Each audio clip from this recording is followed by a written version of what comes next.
بسم اللہ الرحمن الرحیم۔ عبد الرحمن بن مہدی نے کہا، ہمیں حماد بن سلمہ نے سابز بنانی سے حدیث بیان کی۔ انہوں نے عبد الرحمن بن ابی لاس سے، انہوں نے حضرت صہیب رضی اللہ عنہ سے، اور انہوں نے نبی صلی اللہ علیہ وسلم سے روایت کی۔ آپ نے فرمایا، جب جنت والے جنت میں داخل ہو جائیں گے، اس وقت اللہ تبارک تعالیٰ فرمائے گا، تمہیں کوئی چیز چاہیے جو تمہیں مزید عطا کروں؟ وہ جواب دیں گے، کیا تم نے ہمارے چہرے روشن نہیں کیے؟ کیا تم نے ہمیں جنت میں داخل نہیں کیا اور دوزخ سے نجات نہیں دی؟ آپ صلی اللہ علیہ وسلم نے فرمایا، چنانچہ اس پر اللہ تعالیٰ پردہ اٹھا دے گا تو انہیں کوئی چیز ایسی عطا نہیں ہوگی جو انہیں اپنے رب عز و جل کے دیدار سے زیادہ محبوب ہو۔ یعقوب بن ابراہیم نے حدیث بیان کی، کہا، میرے والد نے ہمیں ابن شہاب زہری سے حدیث سنائی۔ انہوں نے عطا بن یزید الجاسی سے روایت کی کہ حضرت ابو ہریرہ رضی اللہ عنہ نے انہیں بتایا، کچھ لوگوں نے رسول اللہ صلی اللہ علیہ وسلم سے عرض کی کہ اللہ کے رسول، کیا ہم قیامت کے دن اپنے رب کو دیکھیں گے؟ تو رسول اللہ صلی اللہ علیہ وسلم نے فرمایا، کیا تمہیں پورے چاند کی رات کو چاند دیکھنے میں کوئی دقت محسوس ہوتی ہے؟ لوگوں نے کہا، نہیں اے اللہ کے رسول صلی اللہ علیہ وسلم۔ آپ نے فرمایا، جب بادل حائل نہ ہوں تو کیا سورج دیکھنے میں تمہیں کوئی دقت محسوس ہوتی ہے؟ صحابہ نے عرض کی، نہیں اے اللہ کے رسول صلی اللہ علیہ وسلم۔ آپ صلی اللہ علیہ وسلم نے فرمایا، تم اسے اللہ کو اسی طرح دیکھو گے۔ اللہ تعالیٰ قیامت کے دن تمام لوگوں کو جمع کرے گا، پھر فرمائے گا، جو شخص جس چیز کی عبادت کیا کرتا تھا اسی کے پیچھے چلا جائے۔ چنانچہ جو سورج کی پوجا کرتا تھا وہ سورج کے پیچھے چلا جائے گا، جو چاند کی پرستش کرتا تھا وہ اس کے پیچھے چلا جائے گا، اور جو طاغوت شیطان بتوں وغیرہ کی پوجا کرتا تھا وہ طاغوتوں کے پیچھے چلا جائے گا، اور صرف یہ امت اپنے منافقوں سمیت باقی رہ جائے گی۔ اس پر اللہ تبارک تعالیٰ ان کے پاس اپنی اس صورت سے مختلف صورت میں آئے گا جس کو وہ پہچان سکتے ہوں گے، پھر فرمائے گا، میں تمہارا رب ہوں۔ وہ کہیں گے، ہم تجھ سے اللہ کی پناہ چاہتے ہیں، ہم اسی جگہ ٹھہرے رہیں گے جہاں تک کہ ہمارا رب ہمارے پاس آ جائے۔ جب ہمارا رب آئے گا ہم اسے پہچان لیں گے۔ اس کے بعد اللہ تعالیٰ ان کے پاس اس صورت میں آئے گا جس میں وہ اس کو پہچانتے ہوں گے، اور فرمائے گا، میں تمہارا پروردگار ہوں۔ وہ کہیں گے، تو ہی ہمارا رب ہے، اور اس کے ساتھ ہو جائیں گے۔ پھر پل صراط جہنم کے درمیانے حصے پر رکھ دیا جائے گا، تو میں اور میری امت سب سے پہلے ہوں گے جو اس سے گزریں گے۔ اس دن رسولوں کے سوا کوئی بول نہ سکے گا، اور رسولوں کی پکار بھی اس دن یہی ہوگی، اے اللہ سلامت رکھ، سلامت رکھ۔ اور دوزخ میں 7 ان کے کانٹوں کی طرح مڑے ہوئے سروں والے آنکڑے ہوں گے، کیا تم نے سدان دیکھا ہے؟ صحابہ نے جواب دیا، جی ہاں اے اللہ کے رسول صلی اللہ علیہ وسلم۔ آپ نے فرمایا، وہ آنکڑے سدان کے کانٹوں کی طرح کے ہوں گے، لیکن وہ کتنے بڑے ہوں گے اس کو اللہ کے سوا کوئی نہیں جانتا۔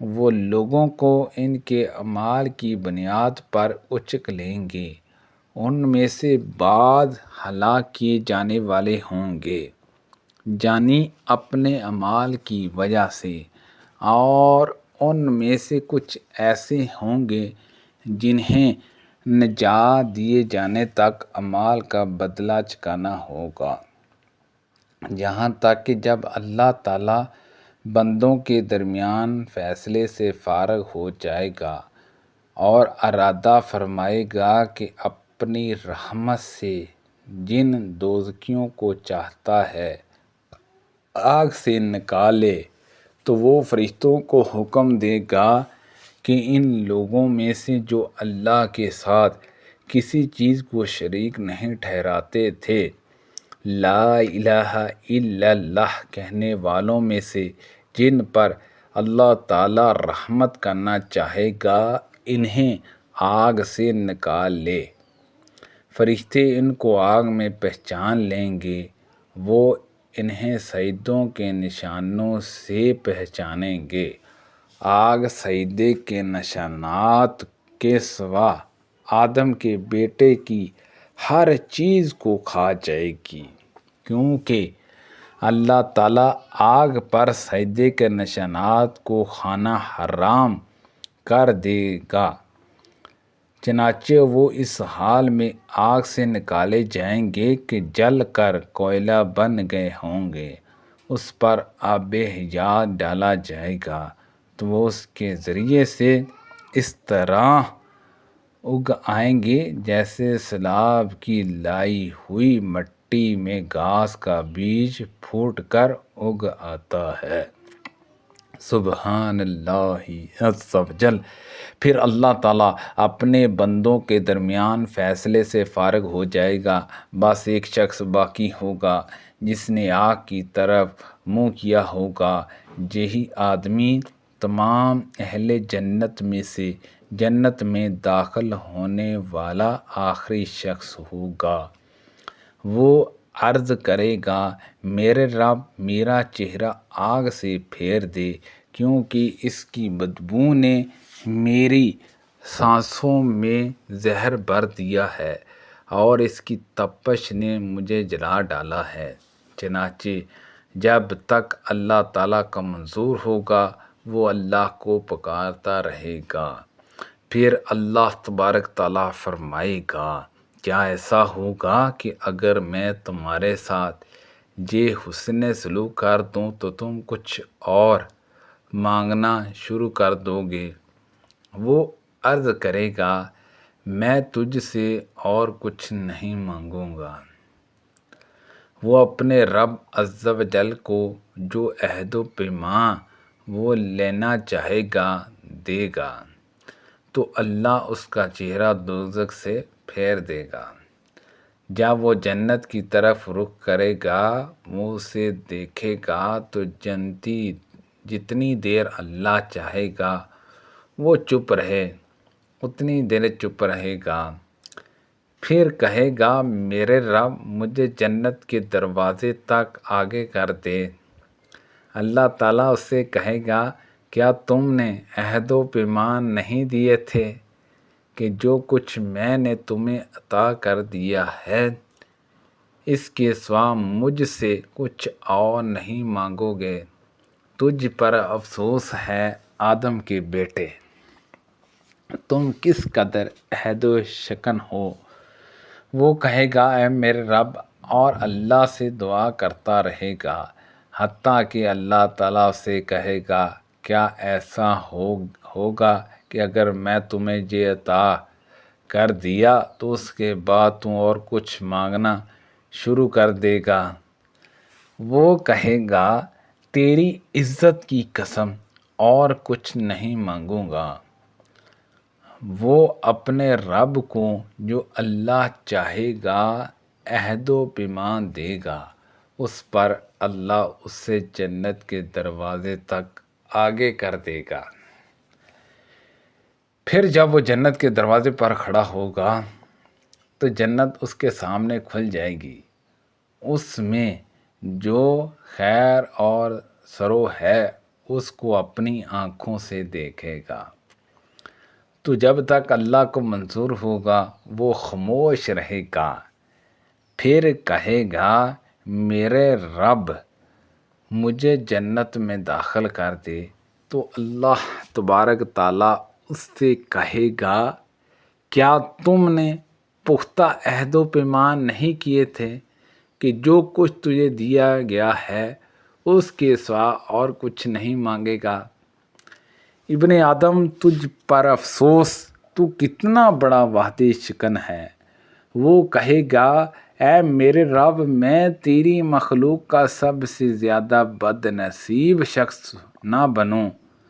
وہ اللہ عز و جل کو پکارتا رہے گا حتیٰ کہ اللہ عز و جل اس پر ہنسے گا، اور جب اللہ تعالیٰ ہنسے گا تو فرمائے گا جنت میں داخل ہو جا۔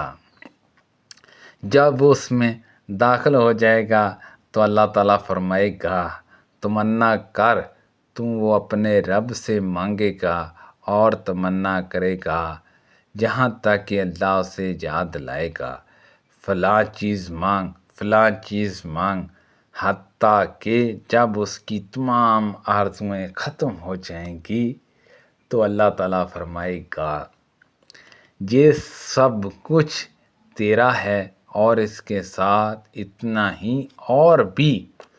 عطا بن یزید نے کہا کہ ابو سعید خدری رضی اللہ عنہ بھی حضرت ابو ہریرہ رضی اللہ عنہ کے ساتھ موجود تھے۔